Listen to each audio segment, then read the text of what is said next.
Alright, welcome back to Broken Pieces. We back. Y'all know the deal. Part, what we on now? Who knows, who cares? We'll figure it out in the title. Alright, y'all. A lot of new things for you guys since the last podcast. A lot of new stuff. Let's start with what we got under us. Oh yeah, alright. Start with that. Let's get it. So, we just bought this brand. So we went in on a brand together. This brand was previously owned by my brother. He was kind of over it. We have some ideas, you know, so there we go. We got the nomadic travel bags.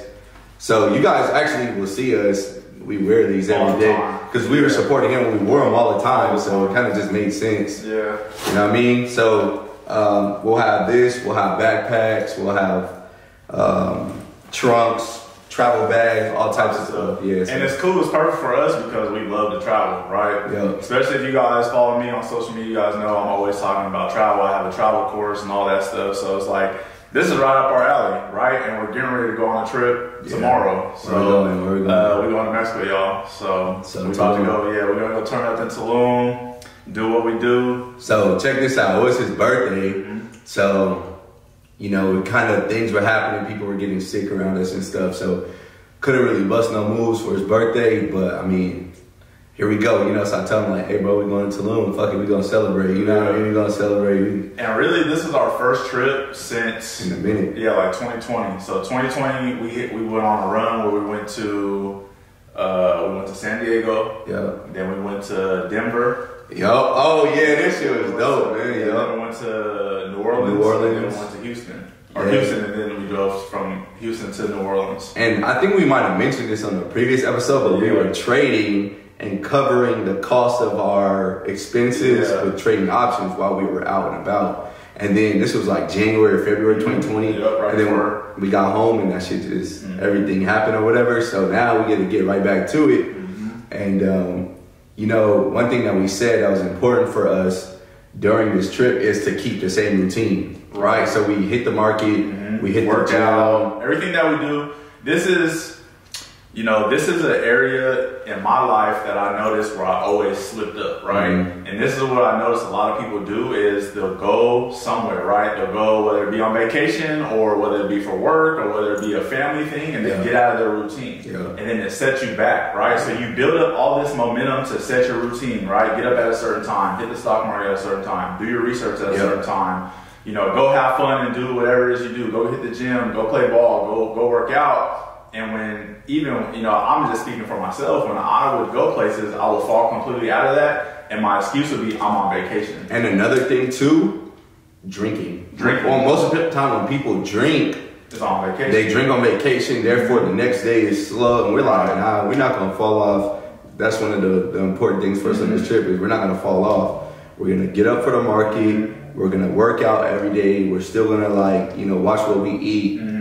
Me and you don't really drink alcohol that much anymore, so that's not an issue. Like, just gonna go have some fucking fun, you know? So, yeah, we're just gonna go have fun because, you know, you guys gotta have fun. And, you know, obviously we're going on a trip, right? We're spending money on a trip to go, but for the most part, our fun consists of stuff that doesn't cost money. Like what we've been doing for the last 3 days. Yeah, riding, playing ball, you know what I mean? Riding the bike around, going on hikes, playing ball, you know what I mean? Like little stuff like that, that's not gonna really cost you a whole lot of money. Like we're not trying to go VIP at this club. We're not trying to go pop off. It's crazy how the nightlife is like, not to knock the nightlife. And it's not like saying we never went out, but it just never really was our thing. You know what I mean? We don't have to spend money to really have fun. Yeah, that's something that you guys should like really consider is find hobbies, find things that you can do that don't really cost you. Because you basically want to set up your life in a way where every day or every week or every month, every year, you're going to be wealthier than the previous period, right? So if you have, you know what I mean? Like you going out spending $2,500 at the nightclub and then you go hustle and make $2,500 just to break even versus if you have some like activities that didn't cost you much money, then you go up $2,500, you're like, cool. Then you go up $5,000, you're like, cool, you know? So we basically like, I don't know, man. But the thing about us, you know, like you guys will probably know us both for like, you know, being about our wealth and our finances and stuff. But we've never been the type to let money control us or like to feel like that made us cooler than whatever or feel like we needed to spend to show off or whatever. We're just regular dudes who are about our money, you know what I mean? Like, and I think that's something that kind of probably connected us even more, was because we weren't the flashy dudes. Like, we didn't want, you know what I'm saying, we're not looking for attention. We're not doing what we do for anybody but ourselves. And I think a lot of people, that's where they go wrong. They think that they got to get, like, you know, a lot of men will feel like they need to get a lot of money because they want to get a lot of women. They think that money associates getting women. You know what I mean? I can't speak for women, but I know I've been around a lot of men. I've had these conversations. That's what they think the missing piece is. A lot of men, they want to get a lot of money because they want to seem cool to other people. They want to try to, you know, get a certain type of woman. You know what I mean? So it's like, we've never been a bill. Yeah, right. So it's like, that's never really been our, you know, our objective on this wealth journey. It's like, we want to be able to do whatever. Take a trip to Tulum on a Wednesday for however many days we want to go. We want to be able to, that's the thing, man. Your money is just a ticket to do whatever you want to do. You know what I'm saying? Like, I don't need to be here or here to create money for myself to pay my bills because I have money, or I have systems in place, or I have these investments that pay me, or I have rental properties, I have whatever. So it doesn't tie you to any like physical location. You know what I'm saying? So like we say, time freedom, financial freedom, and location freedom. You know what I'm saying? So yeah, man, we getting ready to pick this back up on the traveling thing. You know, like when we first met, that was kind of like the beginning of our friendship. We was traveling. Like, bro, like we might have even mentioned this before, like on the very first episode, but we used to like be in a hotel room, like in a whole different country doing our schoolwork, because we were like doing our little college club classes and stuff, and we never fell off. Like, we always had fun, but we never let that throw us off our journey. You know what I'm saying? So I'm excited about it, man. We get right back to it. Yeah, I'm excited too. So speaking on all that, right, what a lot of people deal with, and what I noticed even myself that I was dealing with, was keeping going with all the distractions going on around you. Yeah. So it's like, for you, what is it for you that motivates you to want to just keep going, even with all the distractions, whether if it's coming from family, if it's coming from friends, if it's coming from, you know, relationship issues, car accidents, you know what I mean? So many things happen in life that will just really throw people off, and it will literally set them back. It will wash away. I've seen people build up so much momentum. Something happens. One little thing happens in their life, and it rallies them, it shakes them up. So what is something for you that keeps you motivated during those stressful times? I look at this whole journey of trying to like grow my wealth, become a better businessman, become a better dad, become a better friend, become a better partner for my girl. Like, I look at the whole thing as like a game of like chess in a way. You know what I mean? Like, and I'm motivated by mastering the game. You know what I'm saying? So there's nothing that like, it's like if you're a basketball player, right? You might have all these things going on, but what keeps you sane is playing the game of basketball. So what you do is sharpen your skills. So I look at like the whole game of life as a game, and I need to sharpen my skills. So no matter what's going on, I know, yo, you're weak in these areas and you gotta get better. The cool thing is when you're playing a game, like you're playing a wealth game, the cool thing is, you know, as you sharpen your skills, you make more money. You get what I'm saying? Or like, I don't know. So I always look at it like I'm just trying to master myself to improve my player in this game. You know what I mean? So it's always been like mission first for me. You know what I'm saying? Like, I've always been that way, no matter what I was into. So when I was a kid, you know, my first love was like skateboarding. And to me, no matter what was going on in the world, I was gonna go skate. And then I fell in love with football. No matter what was going on in the world, football was my escape. Working on the skill of being a better football player was my escape. Then I went to the Army, and then it became travel, where, okay, no matter what's going on at work, we're trying to go travel somewhere. And then it became business. You know what I'm saying? So I feel like I'm always looking at like the light at the end of the tunnel, so I don't get distracted or get thrown off because I'm trying to get better. I never want to be that person ever in my life that's like, last year was dope. We used to do this, and this. Well, we don't do that anymore. You know what I mean? Or 10 years ago, you should have seen me. Right. Or back when I was in high school, man, there was one game where I did this, I did that. I'm never trying to be a back in the day type of person.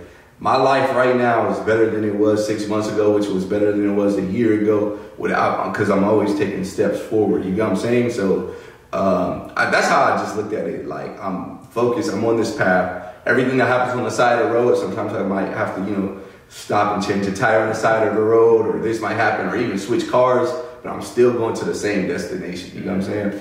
So what about you? What do you think it is that keeps you going? Because like you had a car accident that kind of threw you off. Right. Because now you got to go to appointments. You got to go here. You got to. There's so many things that happen. Man, so for me, it's just always steadily moving forward, right? Because even at a young age, I realized that life is just filled with BS. There's nothing you can do. It doesn't matter how much money you have. Even when I didn't have any money, you still have issues. When you have money, you still have issues, right? Issues are going to come no matter how much money you have, whether if you're broke or you're super rich, it doesn't matter. And for me, I had to make I like to make these promises to myself, like just don't give up, just keep going, and you're gonna reap those rewards. So it's like with the gym, when I finally dedicated, when I was like, you know what, I'm not gonna miss the gym anymore. I'm just gonna keep going. So it's like no matter what happens, if hurt back, messed up ankle. Go work another part of your body. Go work another part of your body. Do whatever it is that you can do. You know what I mean? I know there's a lot of people that can't do certain things, but it's like just do whatever. Like instead of finding a reason not to go do something, find a reason to go do it. Yeah. You know what I mean? So that's how I've always been. So it's like, boom, when that car accident happened, it's like, damn, I had that car for so long. It was paid off. I knew that car. Now I gotta go find a new car. My back was messed up. You know what I mean? So I could have I had to go to, so many different doctor appointments. I could have easily just been like, you know what, let me just take off from the gym until my back feels better, and then I'll go back. But I'm like, nah, bro, you made a promise to yourself. Like, you can't let this distraction stop you. Even if you go and stretch. Yeah, that's what I'm saying. Even something like stretching. Anything you can do it. Whatever I could do, I was going to do it, right? And that's with everything, right? This journey, this financial journey that we're on, I can't let stuff get in the way of that, because that stuff is going to happen no matter what. Yep. So I just have to stay focused. And I just keep going, man. I really just take every day as a reset. That's really how I have this whiteboard in my room. It's right next to my bed, and it says, "You made it. You made it another day. Make it count." Yep. So I have that written on my whiteboard. That's why I always use that phrase, brick by brick. Yeah. Every day you just laying a brick. And like you said, no matter what, the BS is going to come. It's going to happen. And if you think about it like this, the BS is going to come regardless, right? Emergencies are going to come regardless. Issues like financial emergencies are going to come regardless. You just want to be as strong as you possibly can to deal with that problem. And that goes off of what we talked about. I think it was yesterday. We said, what time? Or did we say that earlier today? It doesn't stop for nothing. No matter what you have going on, time is going to keep moving forward, regardless of anything. It doesn't matter. So it's like, these businesses and these other people who are successful, you think they're letting these little issues stop them from what they're trying to do? And everyone looks at success differently. When I say success, I'm not even equating that to money, right? Success is whatever you see it as. And for me, it's like having these goals, keep going after my goals, keep getting better than what I was before. That's, learning a new language, learning how to play an instrument, sharpening your boxing skills, learning how to do this. Like, I don't want to stop doing things, because there's so many things out there that you can continue to keep doing, and you're literally just sharpening yourself. Like, every time you learn a new thing, even if you don't become the best at it, you don't even become proficient at it. You're better than you used to be. You're better than you used to be. And that's all I'm trying to just keep doing. It's like, there's no competition. I'm not after this to impress anybody. I'm not after this to make anybody happy. It's literally for myself. It's like challenging myself, pushing myself, seeing myself be able to do things that I weren't able to do before is very rewarding. It's like, it's motivating. So it's like, when shit happens and things hit the fan, it's like, deal with it, handle it as best as you can, focus on your focus, control what you can control, but don't let it stop you, and definitely don't let it slow you down. Yep. So let's talk about rewards. How do you reward yourself? Like, you have a win in your investments, you have a win, and you hit a level of, you hit a certain level you've been looking for in whatever area or field. How do you reward yourself? For me, it's very different, because buying things, and you know me very well, I'm frugal, but I'm not at the same time. But I'm a very frugal person, for the simple fact that a lot of things just don't excite me. If that makes sense, you know what I mean? I wouldn't even call that being frugal. I think being frugal is more like buying the cheapest version of whatever you want. But if you don't want it, So for me, rewarding myself would be like going on a trip somewhere. You know what I mean? And I already do that all the time anyway. So it's like I'm constantly rewarding myself because I'm, you know, that's something I'm passionate about, or, you know, hanging out with my friends, you know what I mean? Like going out, a lot of people associate rewarding themselves with spending money. Yeah. A lot of people associate hanging out with their friends, spending money. A lot of people associate their relationships with having to spend money. Yeah. If you can take money out of the factor for a lot of things and you can enjoy being with your boyfriend or girlfriend without having to spend money, that relationship's gonna last for a long time. If you can hang out with your friends without having to spend money, those relationships are gonna last for a long time. Yeah. If you can be happy and reward yourself without having to spend money, it's always gonna be like... All right, let me throw a curve at you. Okay. Let me throw a curve at you. All right. Let's talk about a reward for yourself that you have to spend money on. What would it be? What would it be? Yeah. If you had to spend money on something. It used to be shoes. Yeah. So it used to be shoes back when I used to collect shoes, but there's really nothing these days. Oh, you gotta tell them about your shoe collection. Oh, okay. Yeah. Tell them about we'll talk about that. That was fly. Yeah. Okay. So we'll talk about that afterwards. All right. Okay. So on to you. Passing the torch over. You know, it's man, every day is really a reward for me. Yeah, you're at a different stage now. You know, I'm a very happy individual. There's not much that can really take me out of my happy place. You're like monk mode, bro. You've been living in monk mode. Yeah, I literally just take, you know, every day is a blessing, bro. And I'm just happy to be alive, somewhat healthy. You know what I mean? So I know so many people have so many issues and so many people struggle with so many things. You don't even appreciate that shit until you know about it. Right. So it's like for me, man, my reward system is it's like, you know, I'm breathing, I'm here, I'm good. You know what I mean? That's the only reward I need. It sounds kind of corny or whatever for some people, but honestly, it makes me happy. You know what I mean? I feel that. Yeah. My reward system for myself is seasonal, right? So if y'all follow me on Twitter or Instagram, you'll see that what I said was every $5 million that I hit, I was gonna spend $100,000 on myself, right? Which was mainly in jewelry, right? So I went, hit 5 mil, I bought some, you know, I started buying some watches and stuff, hit 10 mil, went, did that, 15, did that, right? And to me, there's a lot of things in my life that I wanted as a kid, but I could never get them. Or even as a young adult, when I was in my 20s, there's things that I wanted, but I was on this path, I was on this mission to build these companies and shit. Shoes, for example. Like, yeah, we were just talking about that yesterday. Bro, like growing up, everybody come to school with like these new Jordans, and you're wearing the same shoes from last year, which are too small for you. You know what I'm saying? Like, you're in the ninth grade. Remember that. Yeah, like, bro. You still got this. Yeah, you're still wearing those. You're in the ninth grade wearing the same shoes you were in the 7th grade, but they're a size and a half too small. Now you got bunions and shit. So it was like things like that where I'm like I always wanted Jordan 12s, bro. I like when people used to come to school with like Jordan 12s, I used to just be like, damn, man, like, all right, one day I'm gonna get mine. Yeah, like those are fly. Like, one day I'm gonna get mine, right? So I started rewarding myself and buying things. But when I said it was seasonal, it's because I'm an investor, right? So when the market is down, there's no way in hell I'm going to go spend money on, even if it's time to reward myself, nah, bro, I'm buying these assets that make the rewards even possible. So like after, let's say Christmas, or we're in April, so after Christmas and the market start going down, I cut everything off. I ain't shopping for nothing, man. When I see something I want, who cares? I'm about to go. Still be there. It's still be there in 3 months. It's time to go hard in the market, man. Like, so I'm buying, going heavy in crypto, going heavy in the stock market, and I'm like, the rewards. So last year's reward season, it was cool. I was out shopping, I documented it all, you know, but I ended the whole little thing with the G-Wagon. That was my gift to myself.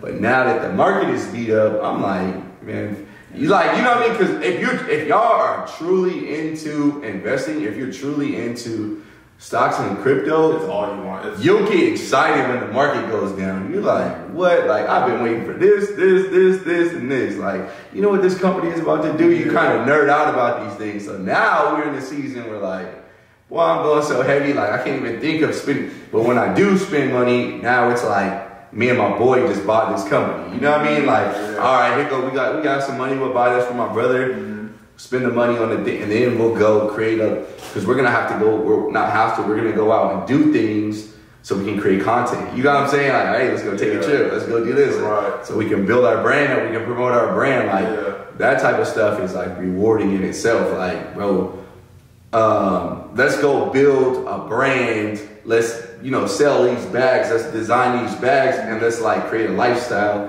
that kind of like promotes it. You know what I mean? Like, so I think that type of shit is like, And it's cool. And the cool thing about what we're doing is we're gonna, if we want to pass it on to our kids or something, you know what I mean? Or if we want to pass it on to, the other homies, or if we want to pass it on to someone, we can do that. You know what I mean? So that's cool. It's like, we get to dive into this together, and it's cool because when you were building your watch brand, I would come out with you. We would go out to like Starbucks and try to do a photo shoot. That was so fun. It was fun. It's like you get to spend time with your friend, and then you get to be creative. You got like even doing this, right? We like setting up. You guys, we had to do all types of stuff. First we were upstairs, then we were gonna be in the living room. Then you know what I mean. So it's like. For me, that type of stuff is fun. It's not costing us any money to do this stuff. You know what I mean? So it's like this is dope. It's reward. That's rewarding. You know what I mean? For me, that's rewarding. I feel like this whole thing is kind of like coming full circle because, like the watch company, like I spent so much man hours building it up, and then it works, and then you have to hire people because you have to go work on other things.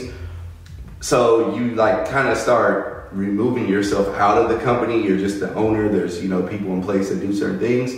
But then you start missing it. You know what I'm saying? Like, because you fell in love with the grind. That's how the company even worked up front. Because you fell in love with the grind. And now it's like, oh man, like, let's go back to the drawing board and start something new. You know what I mean? Like, why not? So I think this is dope. Even us starting like this podcast, like we're like hitting this, and now we got a plan. We're like, all right, we got something for this.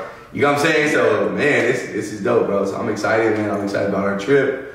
I'm excited about the brand. I'm excited about everything coming. I'm excited about the stock market falling. Yeah. You know what I mean? Like, I'm excited about that. Wells Fargo on fire. Yeah, so it's like a lot to be excited about. Yes, sir. All right, so this shoe collection, you guys. So that used to be, so my mom's brother had a lot of the original J's because he was in the Jordans back in the day. So when I stayed with my aunt, he had a room over there, and under the bed he had all his J's. So around what year is this?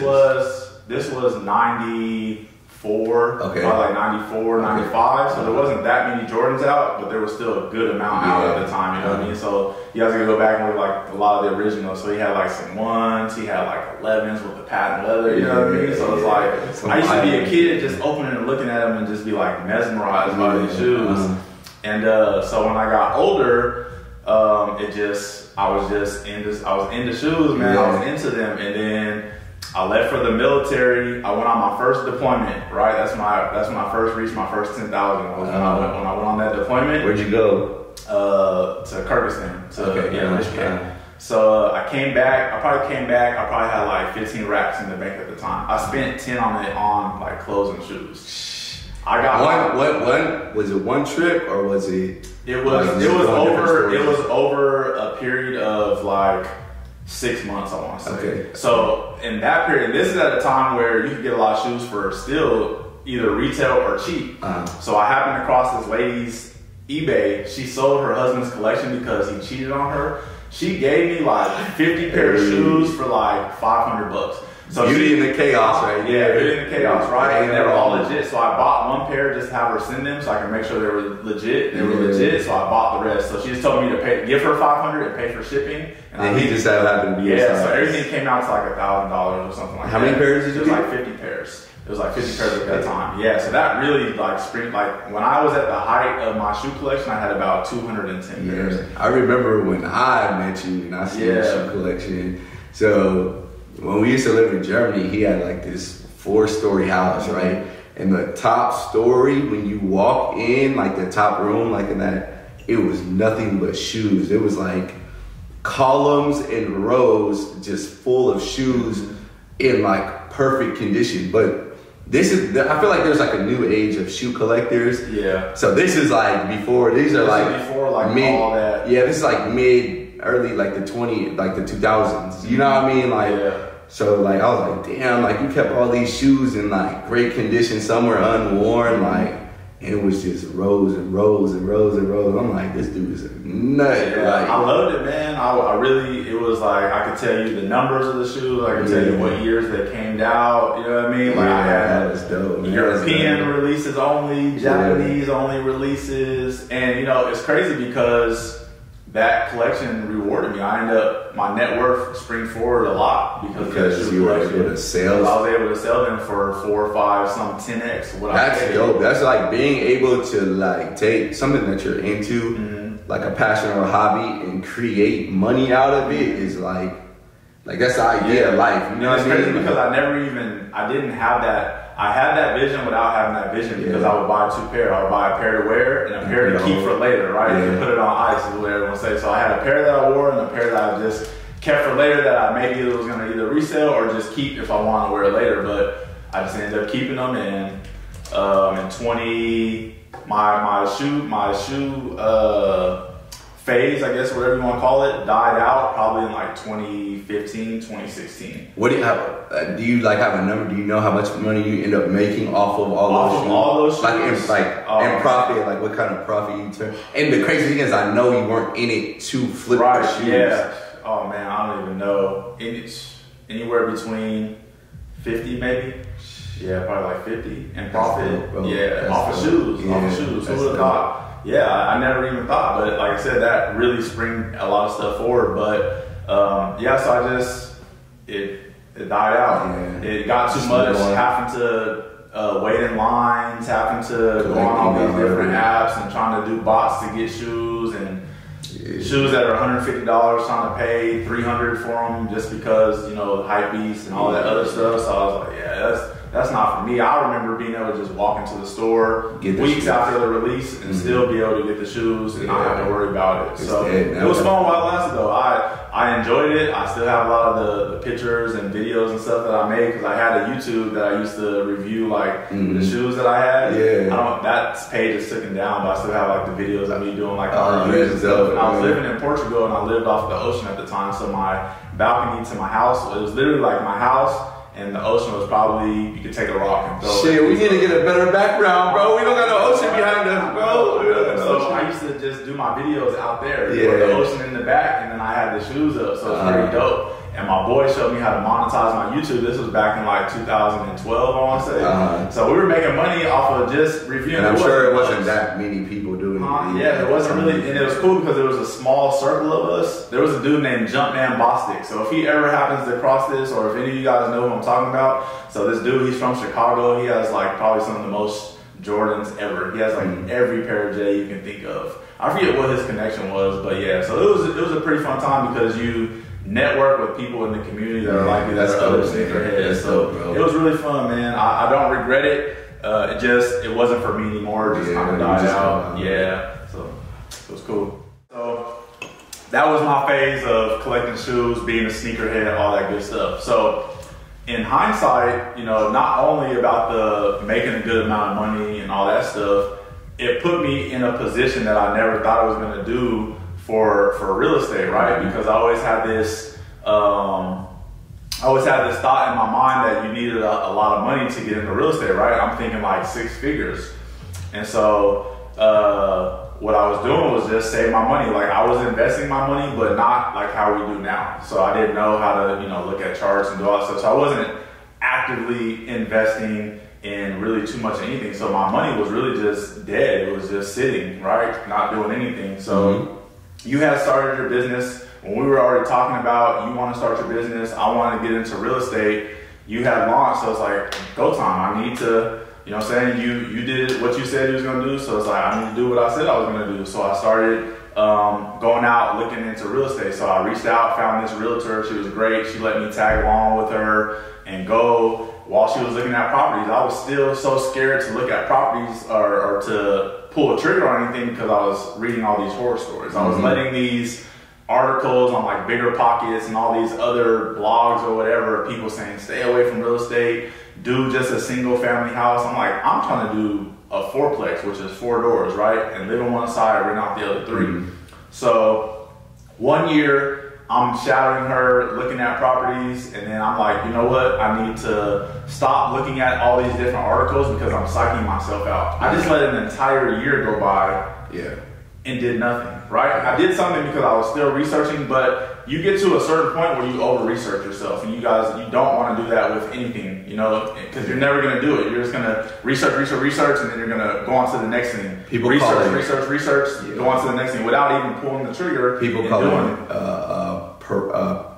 paralysis by analysis, right? Yeah. Like you don't end up doing anything because you're so... Could tell you everything about it, but don't have any skin. That's, you know, people like on Twitter, like, actually, yeah, but haven't actually done it. Yeah. So boom. So I have, you know, I'm reselling the shoes. I'm stacking up my money. My plan for that money was to transfer it over into real estate, right? Mm-hmm. I didn't know what it was going to do, how I was going to get my money back. All I knew was, let me just take my risk on this and see what happens. I'm going to roll the dice. Because it's like, I always looked at, what do the wealthy people have? What do they have that I can obtain? Real estate and stocks, right? Yeah. They own businesses, they own stocks, and they own real estate. Yeah. That's when you read people's stories, all these millionaires, billionaires. Everybody in the Forbes list, they come all down to those things. I'm like, okay. Creating a business wasn't really on my radar.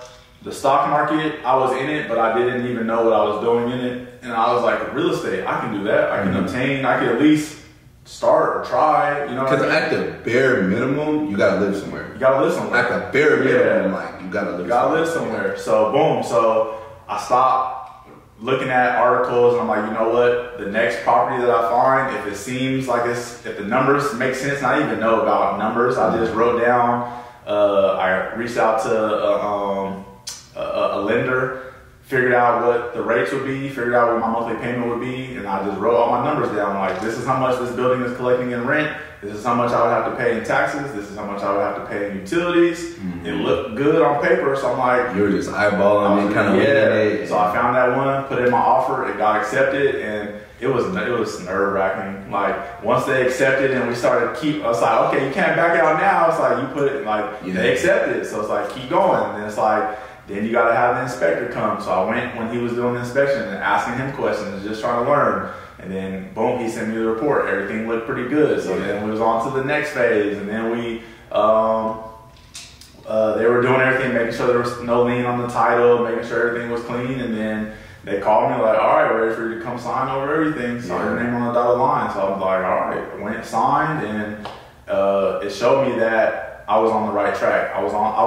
Sometimes you're on the right path without even knowing you're on the right path. And it's by doing little things. Just by doing things. Little things, right? Reaching out to the realtor and just shadowing her, going around, asking those questions. Those things what made me feel more comfortable than I felt before. Because at least, hey, I'm not an expert, but I asked these questions to someone who knows what they're doing, and now I have a better explanation and a better understanding of how to navigate my way through it. All right, so look, I'm going to tell y'all something about something he said about he was reading these negative stories, right? Here's the thing about reading all these negative stories, reading all these horror stories, blah, blah, blah, whether it's stocks, whether it's launching a business, whether it's investing, whatever, right? There's a thing called the silent minority, right? Or the silent majority, right? So that means that the people, the large group of people, the majority of people will be silent on a subject. So the things that he is reading is from the minority of people who are loud, right? For instance, let's say there's an organization out there that says the sky is green, right? And you're going to watch YouTube videos on the sky being green, and you see that this video has 2 million views, and there's 500,000 comments saying, yeah, like I believe the research, the sky is green, blah, blah, blah. In your mind, you see these large numbers, 2 million views and 500,000 comments, and you're like, everybody believes this. Why do so many people believe this, right? I don't want to be the oddball and not believe it. You don't want to be the oddball and not believe it. But what you don't consider, right, in the silent majority scenario, what you don't consider is all the people who simply didn't say anything, right? So if you've got 2 million views, but there's 8 billion people on the planet, 7 billion people on the planet. There's 500,000 comments, but then there's billions of people who didn't leave a comment, right? So one, a lot of people didn't see it, or two, a lot of people have seen it, thought it was stupid, and they're not going to argue for something that they know is wrong, right? Like I don't need to sit here and tell you that the sky isn't green. Right. It works the same way when you look up investing, or you're looking into the stock market, you're looking into building a business, you look into real estate, right? You can go read 10 horror stories about how the tenant didn't pay rent for 15 years, or that there's the boogeyman under the basement, right? Now think about all the people out there who they collect their rent every month and they go on about their life. Yep. They have no articles to write. They have nothing to comment under this post. They have nothing. They just get their money from their tenant. They pay their mortgage, they pay their bills, and they keep it moving, right? So when you're doing research and you start thinking about that, I want you to consider that there is a large majority of people who just stay quiet because, one, they don't feel like they need to argue things, or they don't need to convince people. Same thing with like investing in the stock market, right? Somebody might go, oh, if you invest in a company and it goes down, blah, blah, blah. Do you think the guy who's been invested in Microsoft for the last 15 years is going to go argue with him? No, he ain't gonna say nothing. Like, okay, bro, like, yeah, cool, you got it. Yeah, or even somebody who's buying like index funds. You think they're about to go argue with some dude saying the stock market is only for rich people and it's a scam, and this guy put $70,000 into his portfolio over the last 15 years, and he put 70 grand and now it's worth 450,000. You think he's about to sit online and argue with somebody, right? So you have to consider that when you're looking, or you see all this negative, things about like, bro, if it was such a nightmare, all the wealthy people in the world wouldn't do it, right? So when you're looking and you see these negative things, just remember there's a large group of people who aren't going to say anything, though. They get their little coins and they go about their business. They're not about to argue with you about the sky being green. Yeah, not at all. So during that time, all right, boom. So I got my first fourplex, right? So it's a small building, has 4 units. I was the owner occupant. So I was living in one unit and renting out the other 3 while I was in the military. I was still in the military at this time. And all my tenants were military, but they didn't even know that I owned the building. Mm-hmm. So it's like, after everything was all said and done, I was paying about $200 out of pocket every month to live. So the rent that I was collecting at the time was covering my taxes. It was covering my P&I, my principal and interest. It was covering my insurance. It was covering, I had some utilities. The water was on me. The trash was on me, and then they paid everything else, and then I had to pay for like landscaping and all that stuff. So in total, you came out of pocket $200. In total, after all that stuff, you guys, I came up. Or I had to pay $200, that's it. So everything else, the rent that I was getting was covering everything else. It left me with $200. So I had that moment, so that very first month of living in that, I had a moment, one of those aha moments, to where I knew that I could never stop getting real estate. Yeah. I couldn't. Yeah. I couldn't. It doesn't make sense not to. Yeah, it doesn't make sense, right? Yeah. Not invest. Yeah, it didn't make sense not to invest, right? And it's like, I'm a person who had 0 experience from real estate. I didn't have a mentor. I didn't have anybody kind of holding my hand, right? I had that realtor just from her knowledge and her helping me with my questions. But remember this, I had to ask the right questions. Yeah. She wasn't just feeding me information, right? She was being nice, she was helpful, but she didn't know what I knew and what I didn't know. Yeah. And that's what, this is where a lot of people go wrong. You don't know what someone does or doesn't know, so you're not going to say nothing. So you have to get good at asking the right questions. Yeah. And this is what a lot of people lack. It's like, just go on Google, like, questions and that's what I was doing. What questions should I ask a realtor? What questions should I ask a home inspector? What questions should I ask a lender? Like, use Google. Like, all these things are on Google. I was getting so many of my questions and my realtor was laughing. She was like, where did you get all these? I was like, oh, I just Googled, what should I ask? It's crazy because now you have websites now that can knock out some of the questions you may have without you even having to talk to someone. So, for example, if you're like, all right, I see this fourplex in Oxnard, California, and my mortgage will be X amount. What does the rent go for out there? You can literally go to rentometer.com and put in the zip code for that property, and it will tell you what the average rent in that area is, blah, blah, blah. So you can run some calculation. There's so many things that you can do before you even jump in. You know what I mean? Like, so you don't jump in blindly. Yeah. But here's something I want to tell you guys, like, about his scenario with him only coming out of pocket $200, right? So there's 4 ways you make money in real estate. One is your loan pay down, right? So here's what you owe.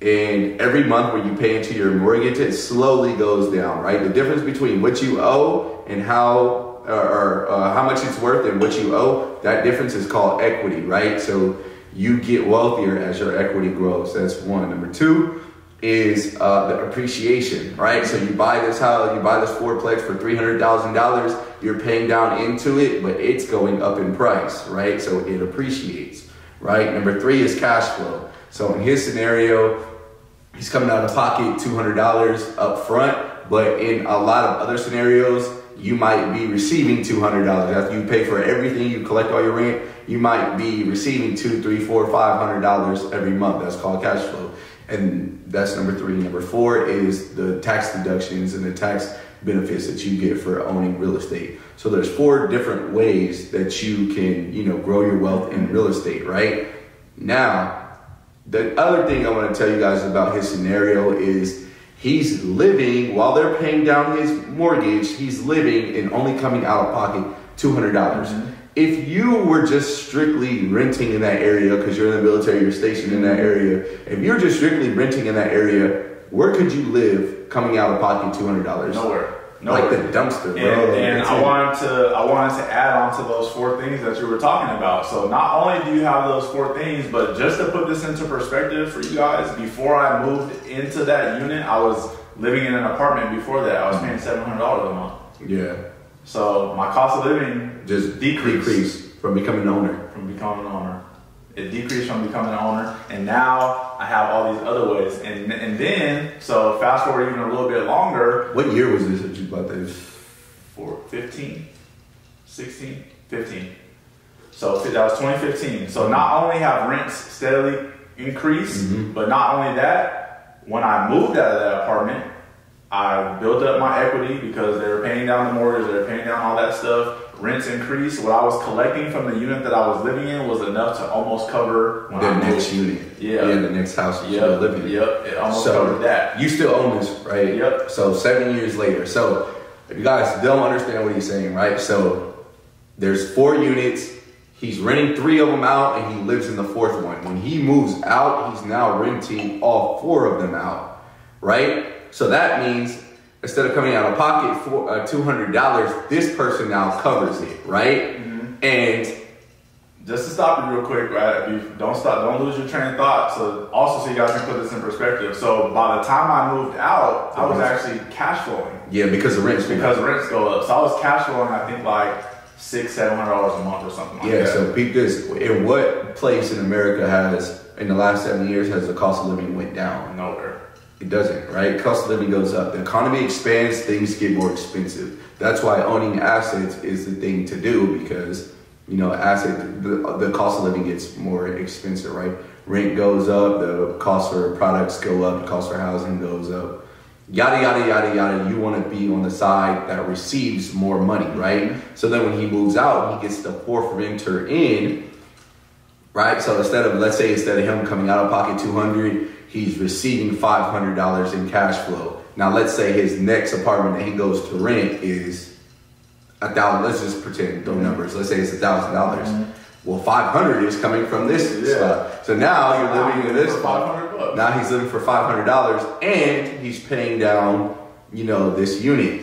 Now paying down the first unit and the new unit. Oh yeah, because you bought the second unit. All right. So with that being said, let's talk about, so 7 years later, what does the rent look like now versus what did it look like 7 years ago? So it was, when I first moved in, rents were between $525 and $590. It was a small little area. It was about 45 minutes outside of a major city. So it was a town of about 30,000 people. The biggest job there besides the military base was like a cheese factory. Yeah. So the average rent for my building, and my building was considered high. Most other places rent was going for about $450, like $490, because people couldn't afford it, because the nicer apartments were all by military, because they knew what military people could get, so the rents were higher. Yeah. So when I first got into that building, it was like between $525 and $590 or something like that. Each unit was bringing, because they were all on different leases. Now the minimum is like $950 is what the cheapest you could find in that area is what those units are renting for now. Oh, your units. Yeah, my unit specifically, the lowest one is renting out for like $950, $975. But once that tenant is up, nothing's gonna be less than $1,000. All right. So, guys, basically we're near a double in rent, right? Mm-hmm. But guess what's still the same? Guess what's been the same? His mortgage. Yep. Right? Yep. So I want you to think about this. For you guys out there that are like renting, like the renters out there, right? Who are considering getting into real estate, right? Consider what you were paying in rent 5 years ago, 6 years ago, 7 years ago versus what you pay in rent now, right? If you were to just simply own a house, I'm not even talking about investing in real estate. Like I'm just talking about you just own your house. Your mortgage is still the same. Your mortgage is still the same as it was 7 years ago, right? It's actually cheaper. It's cheaper. How did it become cheaper? Because I refinanced when interest rates got at an all-time low. So I made a good connection with this dude, right? So I was just curious about, refinancing and all that stuff. So I do what I do. I get on the phone and call people who do refinances and ask them questions like, hey, what can I do? What do you think about this? I'm trying to do this. I'm trying to do that. And this dude was very helpful. He was like, well, have you ever heard of something called an URL? That's when I had told you about that. Mm-hmm. I'm like, no, what is an URL? He was like, oh, this is where you can roll into, you don't have to, when you refinance, you got to pay closing fees and all this stuff. He was like, you don't have to pay closing fees or anything. Yeah. He was like, keep your payments the same. And he ran the numbers for me. He's like, oh, yeah, you'll be able to shave off like 8 years if you just keep making the same payment. Yeah. Okay, so not only with a payment, I save like $250 a month or something like that. And then you just roll that into a principal payment. Yep. All right, so look, I'm going to explain this to you guys. When you guys go borrow money from the bank to buy a house, right? You want a 30-year mortgage. The bank needs to make money off of lending you money, so they charge you interest. Let's say that interest that they charge you when you go get this mortgage is 4%, right? So if you were to take, your however much the house is times your payments times 30 years, you're going to pay more for the house because you're paying interest, right?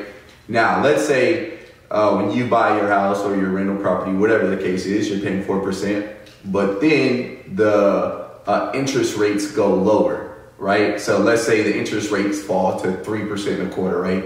Or let's say just 3%. You can then go refinance and get your interest rates to go lower, which means your monthly payments are going to be lower. Mm-hmm. So what he's saying he did was, if his monthly payments were $1,000, we'll just, for quick math, we'll say 1,000, right? And he refinances, and now his monthly payments are $800. He's still going to make $1,000 payments, but he's going to take that last $200 because he's overpaying on his mortgage, and he's going to put that towards the principal of the loan only, right? So it can speed up how fast you can pay off. So there's things like that. There's different tools out there that are available for you to become wealthy, like for you to grow your wealth. And the sad part or the crazy part is, if you're just renting, none of these things are out there to help you, right? Like the only thing that's going to happen when you're a renter is the rent's going to go up. That's it. You got what I'm saying? Yeah. So when you live in an apartment building, some investor put up $6-7 million to build your apartment building.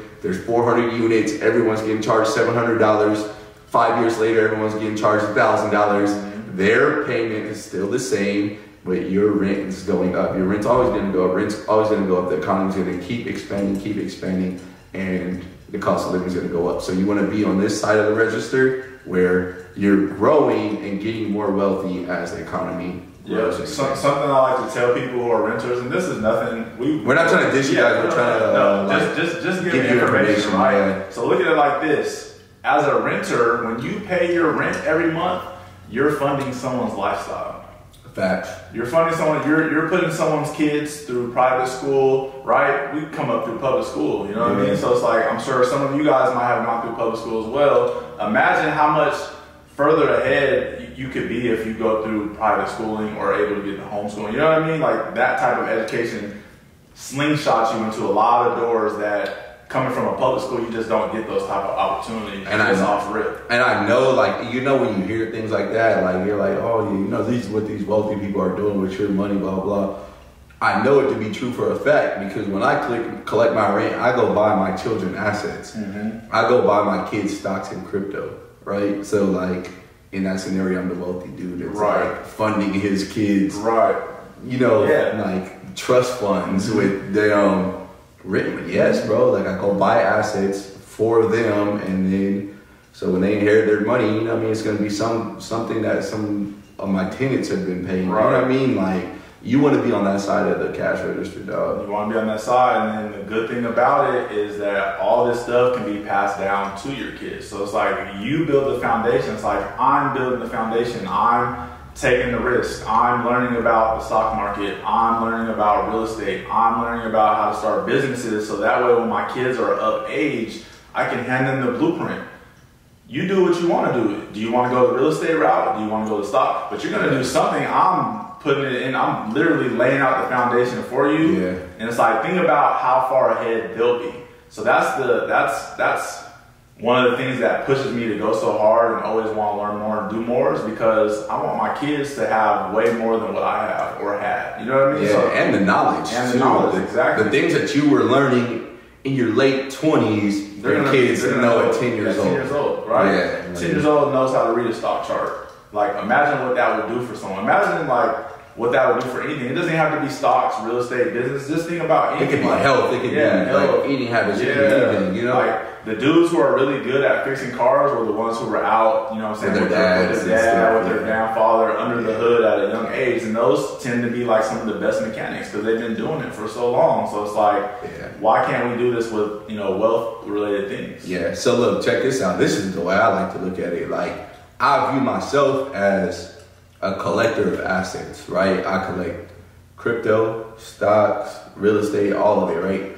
So this is something that kind of like made me open my eyes. So let's say your first unit, right? That first unit we were just talking about. So these 4 families or people, whoever live in it, they got to pay you rent, right? What's today? Like the 20, or what's today? The 27, All right. something like that. whatever. Let's say the rent is due on the 1st. Mm-hmm. You hop in your car, you drive down the street, get in a car accident and die. Mm-hmm. And then May 1st comes around. Their rent is still due. Yeah. You got what I'm saying? Their rent is still due. Mm-hmm.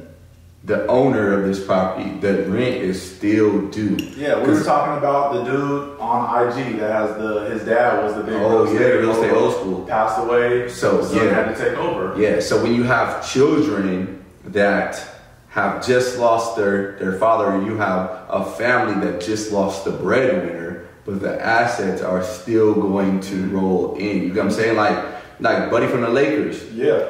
He dies, his family takes Yeah. over. The business still stays The in the Waltons. family. You got what I'm saying? The Yeah. Waltons, like, bro, dude built the Walmart. He built the Walmart organization, foundation, or corporation decades and decades ago. His grandchildren are billionaires. Eating off of it. There's like 6 of them that are billionaires off some stuff their dad or their grandfather did. You know what I'm saying? I hate that, growing up, you would always hear trust fund babies as like a taboo type thing, but I'm like, isn't that the goal? Like, isn't that Sound what like people your parents want? took care of You know what I responsibilities. mean? And it's so crazy because I always post like on my social media that I'll never charge my kids rent, and that's not knocking anyone. I know everyone's situation is different, and I don't, people take so many things personal when I'm just tweeting. It's like literally my Twitter, I'm talking about, I don't care what other people are doing, but anyways, when I say that I would never charge my children rent, it doesn't mean that I'm not going to make them have responsibilities. Not charging rent and responsibilities, so many people like to equate things with other things. Like,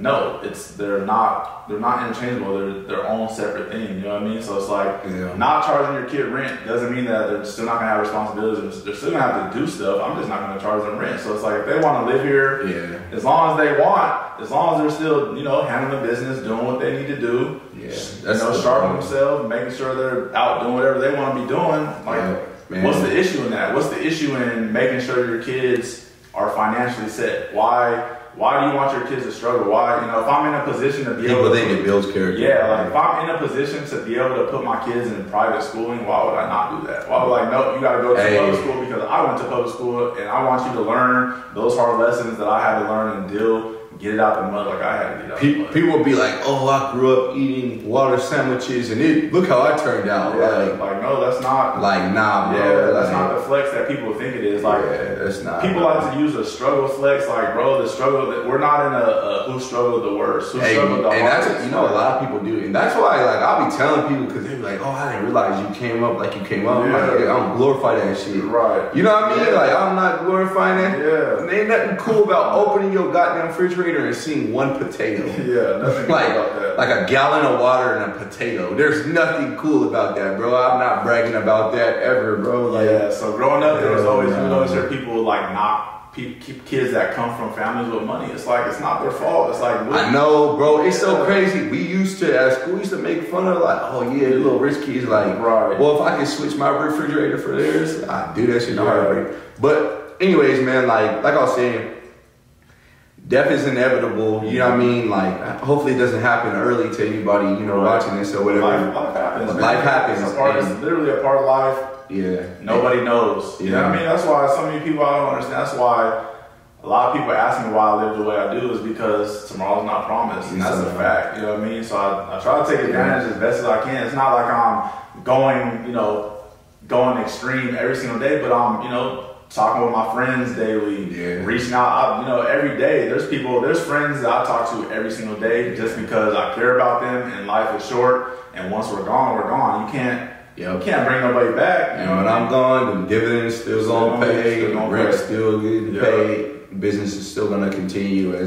So I just, look at myself as, like setting the people that I love and care about up by buying assets. You know what I'm saying? They fund my lifestyle now, but then when I'm gone, they're gonna take care of college tuition. They're gonna take care of their first rental property. Yeah, their first. They're all these big business that they want to start. Their kids, when they start to have a family, you know what I mean? It's nice, man. I think about that, bro. I'll be thinking about, like, I look at my daughter and, like, she's 3, and I'll be like, one day she's gonna be a mom. Mm-hmm. You know what I mean? Like, I need to make sure that as a mom, she take care of her kid. You know what I mean? Like, damn, one day she's gonna be a grandma. Like, I need to make sure she's set. You know what I mean? Like, I need to make sure her kids are set. You know what I mean? Hopefully they don't come for another 800 years, but when she has kids, eventually, like, make sure everybody is set. Like, we hustling to take care of our bloodline, bro. Like, this shit ain't no joke. I don't look at it as no joke. And that's why when these assets go on sale, I be like, I turn the bullshit off, bro. Like, got to. What? I don't want nothing. I'm not celebrating nothing, bro. We going hard. We going to stick to our program, and then all the extra money we get is going into these assets, and I'm going to keep these assets in my family, for a very long time, man. So, so it was dope that you got into real estate, man, and one property led to the next, and led to the next, and led to the next, and you just build up I remember during the pandemic, you bought a spot in Ohio, a 4-plex out there, a 3-plex out there, just coming up. All right, bro, we done with this. Let's move on from the real estate stuff. All right. I got some questions I'm gonna drill you with. All right, see what you got. Let's get it. Give them like a 1 or 2 sentence answer, and we'll see. All right, let's get it. Off top. Okay. Biking or swimming? Oh, that's a tough one. Swimming, why? Yeah, swimming, I just love being in the water. Like, you would swear I'm a water sign, but I'm not. I could be in the water literally all day long. Just get some like food, biking, I love biking and it's smooth, but there's some days where I could go without it, but there's never days I can go without swimming. I could literally get in the water every day. Yeah, you're right. And if you can warm or heat the pool, like, you can swim. You can do so much. You can get a good workout in the pool. You can have fun, put a basketball hoop, have parties. And there's so many things that you can do with the pool. So swimming for me. Hey, if y'all don't know how to swim, go get lessons. Oh yeah, YMCA will get y'all right. Hey, favorite crypto to own? ETH. That's him. Yep. That's him. All right, you got a reason why? Ethereum. If you guys start to do more research into Ethereum, you guys will see that everything pretty much runs through Ethereum, right? We had this talk already. It's like the deeper when you dive into stuff, you start to just notice little things and you can't unnotice it. Yeah. You can't unnotice that. Put the pieces together. Yeah, like going to, if you buy NFTs, what do you gotta use? You know what I mean? So it's like little things like that. It's like when you start seeing that stuff, you can't ignore it. Like you can't see like these, it's like little things like that. It's like, what are fees? And you know what I mean? Like, that makes sense. Yeah. Like a new NFT comes out, you buy it, you pay $70 in gas fees. Ethereum is sitting in the background quietly making money. Exactly. With no employees. Yeah. And I get it. So it's like, Bitcoin is the leading dog, but next to it is Ethereum, and so much run through is Ethereum. So ETH for me. Facts. Last option play you made money with? Visa. Visa? Yep. Call or put? It was a put. How much you smack for? You mind telling us? A percentage or amount? It don't matter. Percentage or amount? Percentage was. Well, I ended up getting out 25%, but I had big money. You had big money in. So that's what I do. The bigger the play, the quicker I'm taking profits. And not to go too deep into it, but so I got in at 160. It ran up to like 210 or something like that, and then it fell down to like 2. I set my stop at 192, and ended up taking out 192, and then it ended up falling all the way to 140 something. So that's why I just tweeted, never can go wrong taking profits, because you just don't know. It could have ran up the other way. Wait, are you talking about the contract prices? Yeah. Oh, okay. The contract prices. Yeah. All right, cool. Yeah. All right, so Visa, put big money in, 25%, walked away. Walked away great, y'all. Yep. Walked away very great. Last stock you bought? Last stock I bought was Facebook. Facebook? Yep. Yeah. Facebook. Okay, what do you like about Facebook? It's Facebook. You know what I mean? We on Instagram. Yeah. Facebook. So many people think Facebook, the social media platform, when you look into see what Facebook actually owns, they pretty much own damn near everything when it comes to internet space. You know what I mean? So it's like they're never gonna go away. They're steadily growing. Their income is steadily growing. You know what I mean? So it's a big. Everybody has to market through this. It's a big. They're transitioning. It didn't go well when they're trying to transfer over to this metaverse, right? This first go around it didn't work, but you guys got to realize we're at the beginning stages of a lot of this stuff. And they own all the data. They own all of that, and they're with it, right? So going into the metaverse, crypto, DeFi, all this stuff is still pretty new, and they're they're adapting with it. They're still thinking about how many big companies haven't adapted already yet. Yeah. They're already transitioning into it. So for me, it's literally a no-brainer. Great price, good entry and weight. So hell yeah. All right.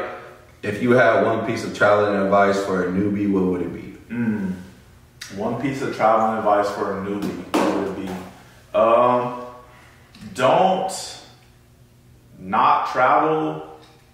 For many reasons. Don't not travel because people don't want to go with you, and don't not travel because you can't go to your dream destination right now, right? So let's say your dream destination is, I don't know, Fiji. Let's say your dream destination is Fiji. You live in Timbuktu. It's going to cost you $5,000 just to get to Fiji. You're going to have to pay for a hotel. A lot of people don't have that type of money, right? So go to wherever you live. So let's say you live in Utah and you're looking to travel, go to Idaho, go down to Nevada, go over here just to kind of get your feet wet. You know what I mean? So it's like once you start traveling throughout the states, you get your feet wet, you kind of get comfortable, you know how the airports operate, trying to get a taxi, you notice these things, and then all right, now step it up a little bit. Maybe go to Canada, right? Maybe you drive down into Mexico, you know what I mean? And then go a little bit further, go a little bit further, go a little bit further. So don't not travel because you don't have anyone to go with you, and don't not travel because you can't go to your dream destination right away. I like that. You like that? All right, that was my 5. Yeah. All right, boom. To finish off on travel, so what's one place you want to visit and why? Madagascar. Why? Yeah, bro. I was watching this documentary on Madagascar, and they have species of they have different versions of let's say monkeys or snakes that don't exist anywhere in the world, right? I guess their climate and I don't know, I guess through evolution that they've kind of started evolving into these unique species or whatever. So there's different monkeys, there's different bees, there's different snakes that are only found in Madagascar, and it's such a small little island, but there's so many unique species there. So for sure, Madagascar and all the little islands outside of that island. Okay. All right. So we had talked a little bit about shoes. So what's your all-time favorite shoe? Chucks. Chucks? Yeah, Chucks. Any specific color? Black ones, red ones. All black or black with the white? Black with the white. Black with the white. If you go all black, that's some goth activity. Yeah. So a pair of black Chuck With the shoestrings tied, you'll never go wrong with a pair of black Chuck tees, bro. Yeah, you can. Good old Chucks. Yeah. All right. I'm getting back on my smell good. Mm-hmm. So what's your go-to cologne right now? Hey, bro, I'm gonna tell you something about this cologne stuff. A lot of people will be like, "What are you wearing?" Right? Dudes will ask me, "What are you wearing?" Women will be like, "Oh, what are you wearing?" You know what I mean? I'm gonna tell you something. I'd never tell you. Never? You ain't about to have your boyfriend smelling like me. Yeah. You ain't about to have your dad smelling like me. Well, you ain't gonna be smelling like me. Not necessarily your favorite, but what's your go-to? I like the Tom Ford Pink Rose. Yeah. I like the Tom Ford Pink Rose. I just had to splurge on some Tom Ford. But that's cool, man. Yeah. But bro. I hate when people be like, "Oh, what are you wearing?" You have to go deep dive into the cologne world. Yeah. You know what I mean? Like to figure out what works for you, because I want you smelling like me. I don't want you smelling like me. You feel me? I feel that. All right. What's a meal you could eat anytime, no matter what? If someone makes it, and if it's made by a specific person, who makes that meal that you want? Spaghetti carbonara. Oh yeah. Spaghetti carbonara. Does any specific restaurant or a specific person hit the spot? Nah, if you can make a decent pasta, you can make spaghetti carbonara. You got what I'm saying? Like it's hard to mess that up. It's hard to mess that up. So spaghetti carbonara. All day, every day, anytime. Yeah. Garlic bread or not? Nah, good. Nothing on the side. Nothing on the side. We just gonna eat that. Okay. Yeah. What's the biggest stock you ever hit on?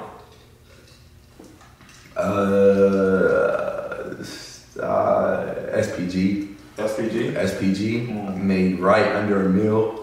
Right under a mil on SPG. Was it any of it from options, or was it all just from investing in the stock? Just buying individual shares and waiting. And when did you start your position in SPG? Do you still have that position? 900. All right. So I hit for like 920 something thousand. I started in June of 2020, and I sold it December of 2021. Right. To move it into crypto. To move it into crypto. Yeah. So I don't have the position anymore. But I hit for about 900,000. I hit bigger on crypto trades, but yeah, that was it. What was it about SPG at that time? Because that's when you were really like, I think the light clicked on for you with really understanding the stock market stuff. Like at that time, you were really, because really, 2020 is when we started and when you really dove into it, right? Yeah. 2020. Okay. So this is what happened. In 2019, that's when I was getting hot with trades, right? Yeah. 2019, the first time I moved to Houston, that's when I really started locking in, and I was getting hot with trades, right? I was hitting. I was trading the same few stocks over and over. It was Twitter, it was Tesla, it was, because remember that Tesla play? I hit pretty big, 6 figures on Tesla, so I was starting to warm up, like, and really get in the groove of like, all right, this is a strategy. Boom, boom, boom. Then 2020 comes, everything was on the ground, but I needed to know, like, I basically started to realize in 2020 what I did was I realized that it wasn't just about the return, it was about the risk you took to get the return, right? So with SPG, I figured that was a common sense play. We know Americans are addicted to shopping. We know that even as online retail grows, that they own real estate in like the best like cities in every state. The hot markets. Yeah, they in all the hot markets, and we know that there's service-based businesses that can move into mall spaces. You know what I'm saying? So if you're not going to the mall to buy a pair of shoes, you'll go there to get your eyebrows done. Or your tires changed. So they can pivot. Which they're adding in a lot of malls, you guys. Like if you notice there's gyms in malls, and you can't go to the gym online. Malls aren't traditional like what they used to be. Yeah, like I noticed like a lot of malls are starting to have big ass gyms in it, UFC training centers, barber shops, like stuff like that, right? And I noticed that I know that built into like the American way of life is going out and going shopping. You know what I'm saying? So it was like common sense. I'm like, all right, this company like owns a lot of real estate. Like I think they're the biggest American mall owner. They have one other competitor. David Simon, the CEO, took a pay cut, which was G. He was like, man, I'm gonna freeze my pay until we get this right. I'm like, I was just diving deep, bro, and I'm like, when people do stuff like that falls back on what we were talking about earlier. If you believe in it enough, you should be going all in on that. What were we talking about that earlier when we were driving? What company did we say? I can't remember. When we was going to Best Buy? Yeah, when we was going to Best Buy. I forgot what we were talking about. If you work for a company and you believe in that company, and you deep dive, you nerd out, and that's what I was doing. I was like, all right, this is how they can plan on pivot. This is what they're buying. They're like acquiring more real estate. They're getting. I'm like, boom, like this somebody is cool. didn't take money. They took shares. That's the conversation we had. Oh, we were talking about Elon Musk taking stock options. Yeah. Like, why not go all in on yourself? CEO of Roblox doing the same thing. Yeah. So that's what they were doing. I was just So I was just nerding out on SPG, like understanding like how it is they make their money. And then also I was watching how much rent they were collecting, right, during the pandemic, right? So some retailers stopped paying their rent, and a lot of retailers were like, nah, we want to keep a good, track record. We're still going to pay our rent, although the malls are closed, blah, blah, blah. I was just watching how they move, how they operate, watching what the CEO was doing. He froze his own pay. He wanted to make sure that all the top dogs, we're going to pay our employees. And then just growing up, going to the mall, being familiar with the malls they own, and I just started loading up. Same way I load up on like Ethereum now. I was loading up on SPG, and then I was right. Yeah. All right. Bonus. So that was 5, but a bonus one for you. Have you crossed anything that you see that has potential to be that SPG right now? Roblox. Roblox for sure. Yep. Right. Same thing, nerding out on Roblox, seeing what's going on. There's something for y'all out there watching. There's something called the network effect, right? And basically, the reason why you're watching this on YouTube and the reason why YouTube is even dope because the people in YouTube, right? So the people on YouTube make YouTube better. So the more people that come into the network, the better the network gets, right? If YouTube was only 5 creators, or if YouTube was making its own content, it wouldn't be as cool. There's thousands and thousands and thousands of people on YouTube that create content, so thousands and thousands and thousands of more people that are on YouTube can enjoy the content, then they'll turn and make their own. Roblox has the same thing. It's called a network effect, right? So as their network effect just grows and grows, the people who are building games and stuff in Roblox, they're making the experience of Roblox even cooler. So I think, I think that's the next really big trade for me. So okay, that's all the questions. Yes, sir. All right, y'all. Another episode of Broken Pieces.